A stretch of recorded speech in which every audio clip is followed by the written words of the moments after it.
আসসালামু আলাইকুম। স্বাগতম সবাইকে আমার নতুন আরও একটি ট্রাভেল ব্লগে। ইউনিক সার্ভিস, সবাই যাকে সার্ভিস মাস্টার হিসেবে চিনে থাকেন। ইউনিক সার্ভিসের একটি হিনো বাসের সাথে আজকে আমি যাত্রা করব বন্দরনগরী চট্টগ্রাম থেকে রাজধানী ঢাকার উদ্দেশ্যে। রীতিমতো ঝড়ে বেগে আমাকে চট্টগ্রাম থেকে ঢাকা আনায় এই বাসটি সব কিছুই শেয়ার করব আপনাদের কাছে। পুরো থ্রিলিং একটা জার্নি ছিল এবং দুর্দান্ত একটা অভিজ্ঞতা পাবেন এই ভিডিওতে।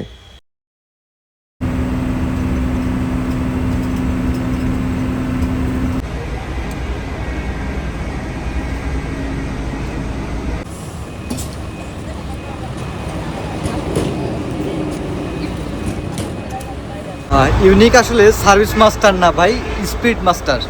বাসটিতে ব্যবহার করা হয়েছে থাই সিট।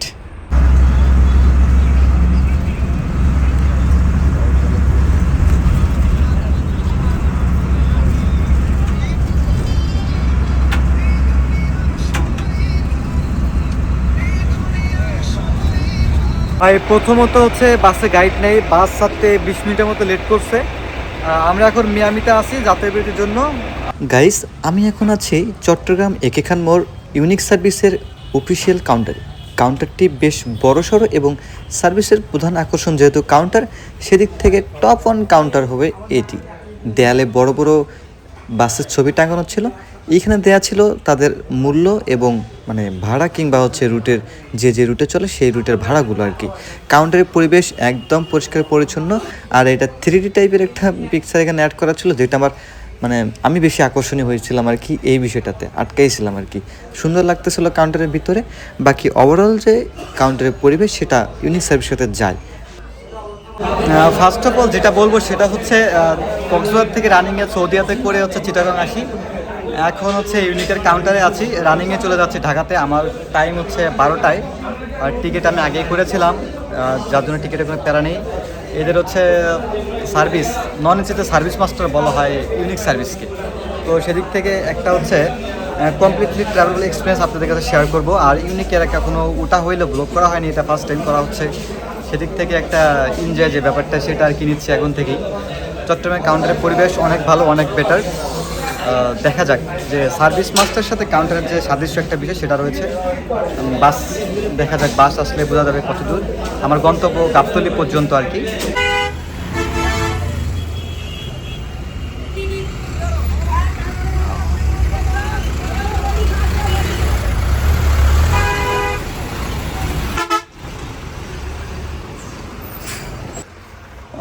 যাত্রা শুরুতেই একটু প্যারা দিয়ে ফেলছে আর কি। আমাদেরকে বলে যে রাস্তার উপাস থেকে বাসে উঠতে। আমি এবং এই পাশে যে যাত্রীগুলো ছিল আর কি, সবাই রাস্তা পার হয়ে এই পাশে চলে আসে, কারণ কাউন্টারটি হচ্ছে কক্সবাজার বা চিটাগং যে স্থানীয় বাস স্ট্যান্ড সেই রুটে ছিল। আমরা এখন রাস্তা পার হয়ে এই সাইডে চলে আসছি। যাত্রীরা সবাই উঠতেছিল আর কি, সবাই সিট নিয়ে বা একটা তাড়াহুড়ো যেহেতু বিষয় সেটা দেখাচ্ছিল। বাসের রেজিস্ট্রেশন হচ্ছে 155357। ইউনিক সার্ভিসের বাস সবসময় টপনস কাজ করিয়ে থাকে। আউটলুকই দেখতে পাচ্তেছেন যে বাস বেশ ভালো একটা আউটলুক। দুইটা বাস এখানে দাঁড়িয়ে দেখতে পাচ্তেছেন চট্টগ্রামে। এইটা আমার সিট A2। আর এই আচ্ছা, আপনার ইউনিক সার্ভিসের কিন্তু সিট প্ল্যান ভিন্ন। আমার কিন্তু এই A2 জায়গায় B1 কাটতে হয়েছে। সিট প্ল্যান একটু এদের হচ্ছে ভিন্ন আকারে করা হয়েছে। তাই সিট যখন কাটবেন বা টিকিট যখন করবেন একটু দেখে শুনে করবেন। আমরা বাসে উঠে পড়ি এবং অপেক্ষা করতে থাকি আমাদের বাস কখন ছাড়বে। একই সাথে 20 মিনিটের মতো লেট করে ফেলছে আমাদের বাস। আমাদের যাত্রা শুরু হচ্ছিল ঢাকার উদ্দেশ্যে।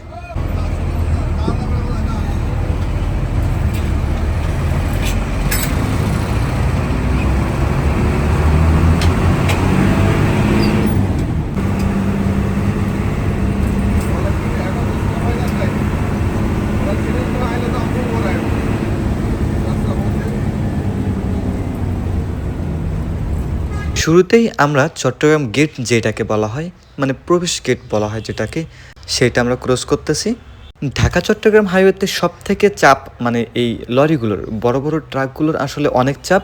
এই দিক থেকে বাস ড্রাইভারদের একটু প্যারা খাইতেই হয় আর কি। এরপরে একদম একটা বাজে অবস্থা, বাজে সৃষ্টি হয়। সেটা হচ্ছে পিছের সিটের একজন যাত্রীর গ্লাস পুরোপুরি ভাঙা। বাসের যে হেল্পার আছেন উনি আসলে এখানে আটকানোর চেষ্টা করতেছেন, বাঁশ বা লাঠি দিয়ে পর্দা একটা ব্যবহার করে বাতাস আটকানোর চেষ্টা করতেছেন। তো গ্লাসের কাজ তো আর কাপড় দিয়ে হয় না। আর অপরদিকে হচ্ছে বাসে গাইড নেই। এই একটা যে প্যারা। আর ইউনিক সার্ভিসে শুনেছিলাম যে এরকম সমস্যা এর আগে অনেকে ফেস করেছে, যে বাসে গাইড থাকে না। এটা কিন্তু সার্ভিসের সাথে একদম মানায় না আর কি বিষয়টা। আমার মনে হয় একটা বাসে গাইডের গুরুত্ব অনেক বেশি, সেদিক থেকে এই জায়গাটা গ্যাপ না পারবে ড্রাইভার পূরণ করতে, না পারবে হেল্পার। তো এভাবেই আমাদের বাস এগোচ্ছিল। সরকার ট্রাভেলসের স্কার ট্রাভেলসের একটি বাসকে আমরা ওভারটেক করে সামনে এগিয়ে যাচ্ছিলাম। আর যেহেতু চিটাগাং কক্সবাজার রুটে সব থেকে সুট ক্লাস কিংবা স্লিপার বাস বেশি, ভিডিওতেও আপনারা এই বাসগুলোই বেশি দেখতে পারবেন। ঢাকা চট্টগ্রাম এই রুটটা আসলে গ্যাপের, মানে আপনি যত গ্যাপ বুঝে এগিয়ে যেতে পারবেন ঠিক তত আপনি এগিয়ে যাবেন। যেমনটি আমাদের বাস করতেছিল, দেখতে পারবেন যে প্রতিটা ট্র্যাকের গ্যাপ আমাদের বাস বা বাসের ড্রাইভার কিন্তু বেশ ভালোই পাকাপোক্তভাবেই এগিয়ে যাচ্ছিল আর কি।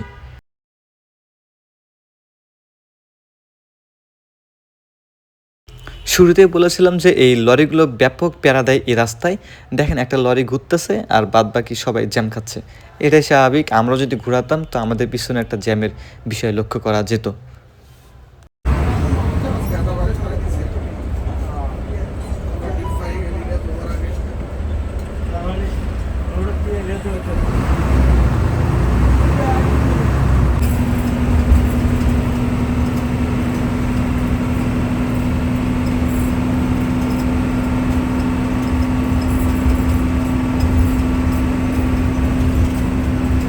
আমাদের বাস 90, 95, 100, 110 পর্যন্ত আমি স্পিড পেয়েছি পুরো রাস্তা জুড়ে।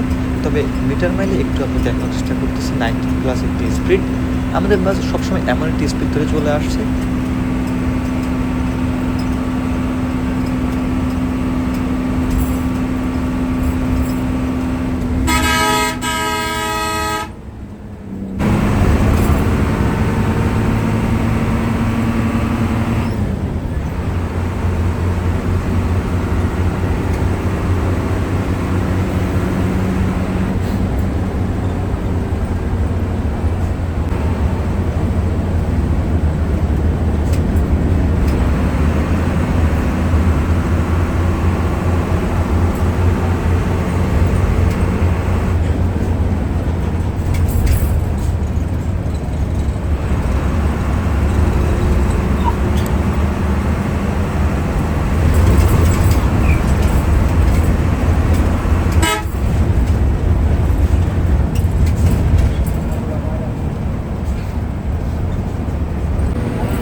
এরপরে আমরা সামনে দেখতে পাই বিশাল একটা জ্যাম লেগে গেছে অলরেডি। সো লাক্স এবং ইউনিক সার্ভিস একসাথে এখানে অপেক্ষা করতেছে। ড্রাইভারের ভাষ্যমতে বুঝলাম সামনে আমরা ডান দিয়ে বেরিয়ে যাব এই জ্যাম এড়িয়ে যেতে আর কি। তো কথার সাথে কাজের মিল রেখে ড্রাইভার সাহেব এই ডানের কাটা রাস্তা মানে রাস্তার কাটা রাস্তা ব্যবহার করে ডান রাস্তা দিয়ে এখন নিয়ে যাবো, মানে উল্টো দিব আর কি রাস্তার।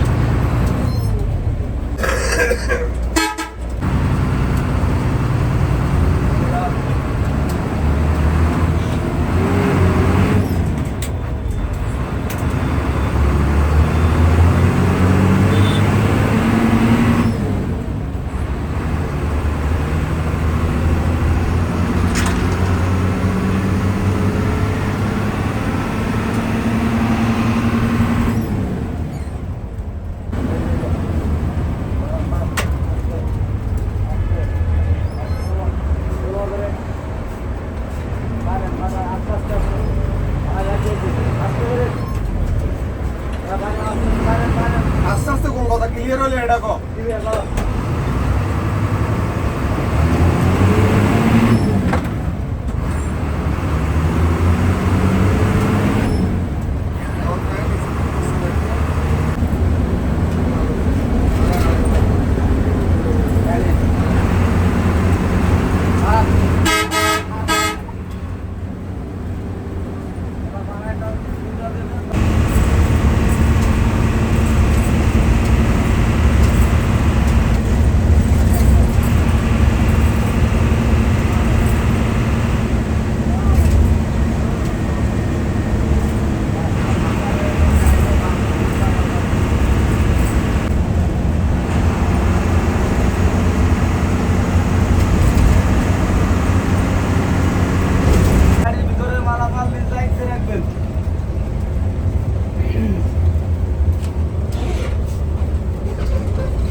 অতঃপর আমরা 2:55 প্রবেশ করি মিয়ামি হোটেল অ্যান্ড রেস্টুরেন্টে। এখানে আমাদের যাত্রা বিরতি দেওয়া হবে। যেহেতু গাইড নেই তাই হেল্পার আমাদেরকে বাসে জানিয়ে দেয় 20 মিনিটের একটি যাত্রা বিরতির কথা। তো আমরা জানি যে 20 মিনিট আসলে কখনোই কোনোভাবে কমপ্লিট করা সম্ভব হয় না, যাত্রী কিংবা স্টাফ অতিরিক্ত সময় লেগে যায়।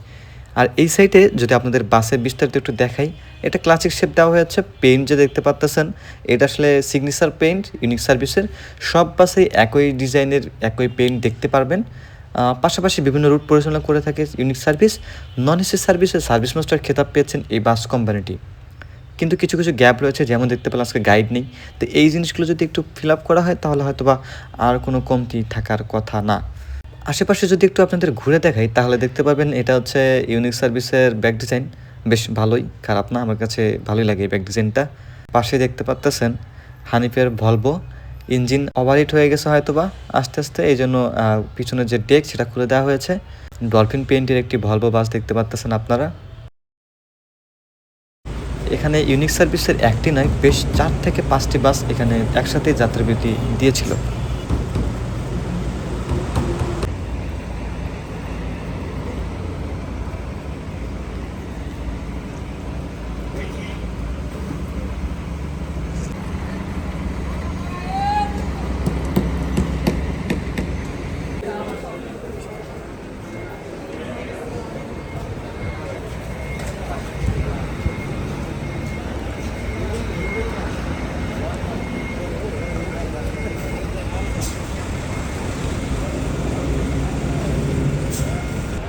যাত্রাবিরতিতে একসাথে অনেক কয়টা বাসের এখানে দেখতে পাচ্ছেন একটু ভলভোর ডেক খুলে দেওয়া হয়েছে।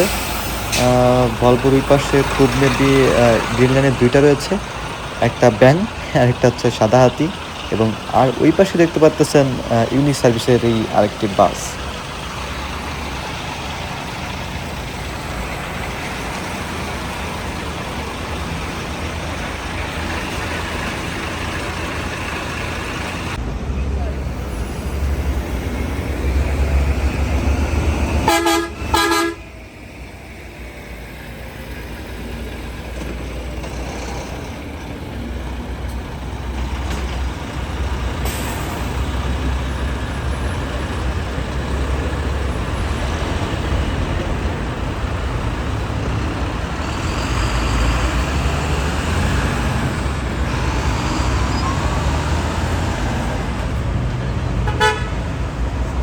বাসটিতে ব্যবহার করা হয়েছে থাই সিট। ব্যক্তিগতভাবে থাই সিট আমার কাছে শক্তই লাগে।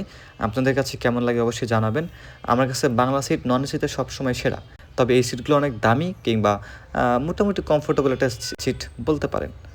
লেগ রেস্ট রয়েছে সিটগুলোতে এবং এই সিটগুলো আমরা এসিতেও দেখেছি। ভাই প্রথমত হচ্ছে বাসে গাইড নেই, বাস ছাড়তে 20 মিনিটের মতো লেট করছে।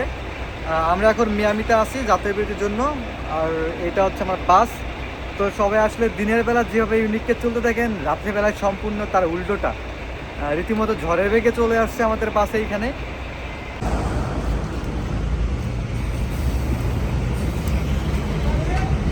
যাত্রাবিরতি শেষ করে আমরা যখন হোটেল থেকে বের হচ্ছিলাম তখনই ঠিক আমার মনে হয় কুফা লেগে যায়।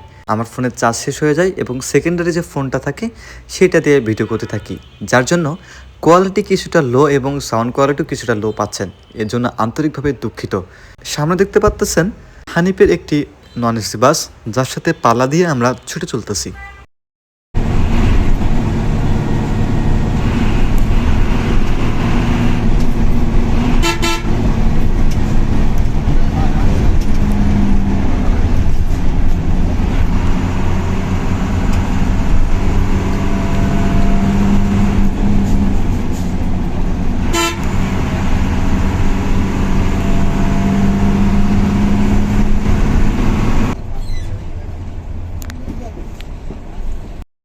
এরপরে আবারও দেখা মেলে বিশাল এক লম্বা জ্যামের।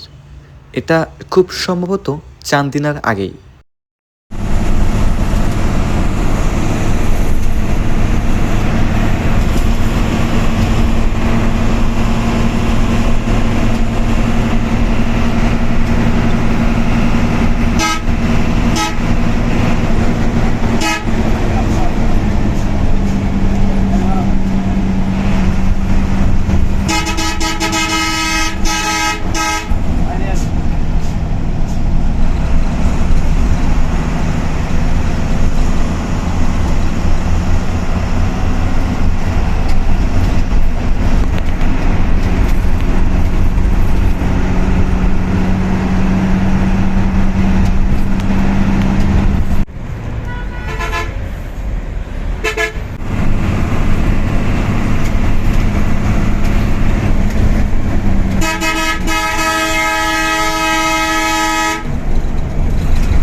এরপরে আমরা চলে আসি মেঘনা টোল প্লাজায়।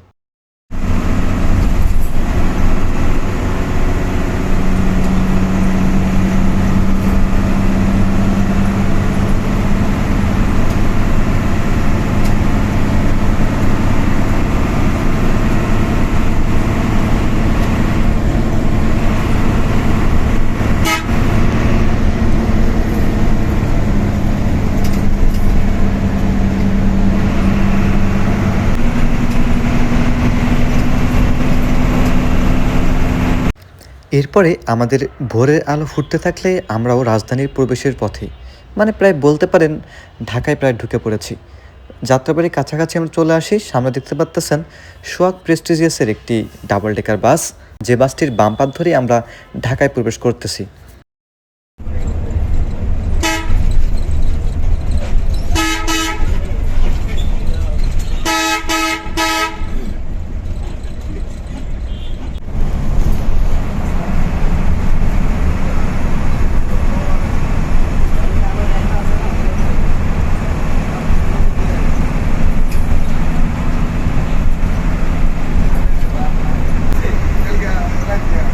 আরে বাইরে বাস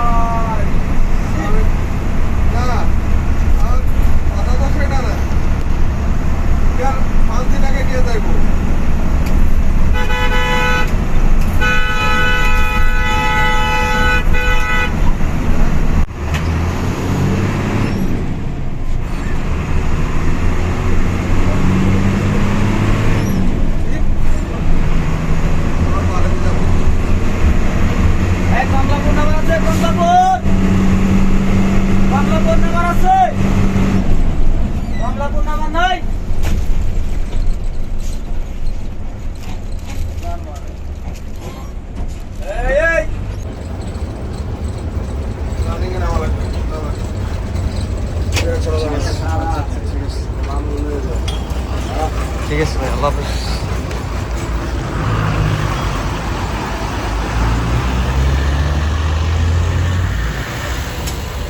সকাল ঠিক 7টায় আমাকে গাবতলী নামিয়ে দেয় ইউনিক সার্ভিসের এই বাসটি। চট্টগ্রাম থেকে 12টা 20 মিনিটে যাত্রা শুরু করে 7টায় নামিয়ে দেয় গাবতলীতে। রাস্তায় জ্যাম না থাকলে আমি আন্দাজ করেছিলাম বাস যেভাবে ট্রেনে আসছিল 5 থেকে 5.5 ঘন্টার মধ্যে ঢাকা ঢুকে যাব, কিন্তু জ্যামের কারণে আসলে সময় বেশি লেগে যায়। যাই হোক, সার্ভিস ভালো পেয়েছি। গাইড না থাকা সত্ত্বেও হেল্পার ভাই যথেষ্ট হেল্পফুল ছিলেন। ড্রাইভার তো দেখিয়েছেন রাস্তায় যা দেখানোর কথা, ইউনিট সম্পর্কে ধারণাটা পাল্টে দিয়েছে বলতে হয়। অনেক ভালো ড্রাইভ করেছেন। এরপরে সার্ভিসে আরেকটু কমতি হইতেছে, যেহেতু বাসের সমস্যা ছিল গ্লাসে, এটা চেঞ্জ করে দেওয়া কিংবা অন্য কোনো বাস এই টিপে আনা, সেটি না করে এটি পাঠিয়ে দেওয়া জাতির ভোগান্তি ছাড়া আর কিচ্ছু না। আর ওভারঅল যে সার্ভিস সিট, বাসের কন্ডিশন সব কিছু ফ্রেশ পেয়েছি। গাইড ছিল না, এদিকটাও খারাপ লেগেছে। বাসে গাইড আবশ্যক। ওভারঅল ইউনিয়ন সার্ভিস যে সার্ভিস মাস্টার, সেটা আসলে আমি আবার প্রমাণ পেয়েছি। বাট সার্ভিসে কয়েকটি আর কি গ্যাপ রয়েছে, সেগুলো পূরণ করলে আমার মনে হয় না আর কোনো আঙ্গুল তোলার মতন কথা থাকবে এই সার্ভিস মাস্টার খেতাবের উপরে। সবাই ভালো থাকবেন, দেখা হবে আবার নতুন কোনো ট্রাভেল ব্লগে। আল্লাহ হাফেজ।